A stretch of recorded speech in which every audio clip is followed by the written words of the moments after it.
Recorded Books presents Summer of Promise by Amanda Cabot. Narrated by Libby Mcknight.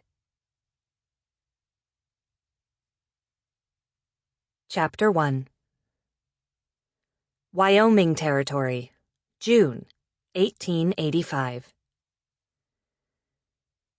There were times when Abigail Harding wished she were an only child. This was one of them. If it hadn't been for Charlotte, she would not be cooped up in a stagecoach, crossing land so barren that not even coyotes favored it, all the while accompanied by a woman who had never heard that silence was golden. "It's a mighty pretty day, ain't it?" Abigail winced as the coach swayed, tossing her against the side for what seemed like the 100th time. Though Concord coaches were reputed to be the most comfortable ever made, nothing could smooth a rutted road. Ruts, she had been informed by her talkative companion, were preferable to mud, which could bog down the wheels, leaving passengers no alternative but to disembark into the muck. Thankful for small mercies, Abigail nodded. "The sky is beautiful," she admitted.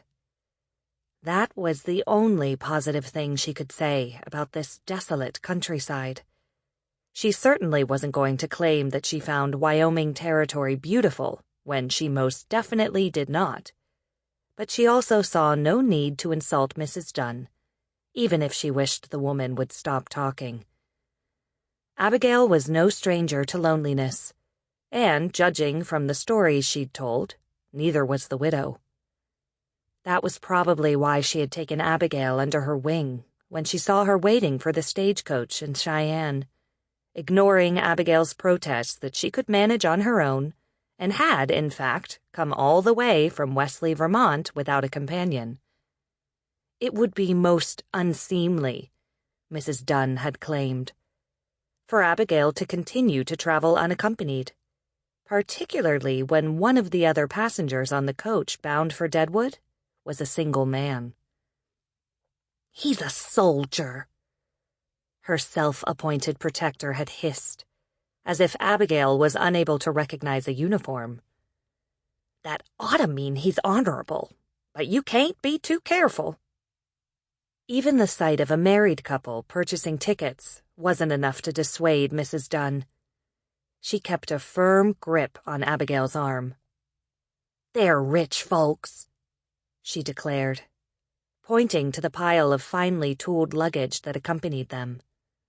"They won't want nothing to do with us." And so, Abigail found herself on the back seat next to the woman who passed the hours nodding and unknodding her reticule strings, while the lieutenant lounged on the front seat next to the wealthy couple, one of his feet propped on the empty bench that formed the middle row of indoor seating, his cap tipped over his eyes. Propriety was clearly observed, for he and Abigail were separated by the entire length of the coach, and they spoke only when the stagecoach stopped, and he helped Abigail and Mrs. Dunn descend the steep steps. As Mrs. Dunn had predicted, the couple, who'd introduced themselves as Mr. and Mrs. Fitzgerald of New York City, had said little beyond complaining that they were forced to ride facing backwards. When Abigail had offered them her spot, and the unaccompanied one between her and Mrs. Dunn, the widow had protested. "You can't sit with the man. It ain't done." She'd clutched Abigail's arm and kept her pinned to the seat. The obviously disgruntled Fitzgeralds had resorted to talking quietly to each other and completely ignored Mrs. Dunn. Though Abigail couldn't blame them, that had left her as the sole object of the overly proper widow's conversation. "So, you like our sky?" Mrs. Dunn nodded at Abigail in approval. Her brown eyes, which had filled with tears when she spoke of her beloved husband's death and the difficulty of maintaining their ranch without him, sparkled once more. Though her husband Sample complete. Ready to continue?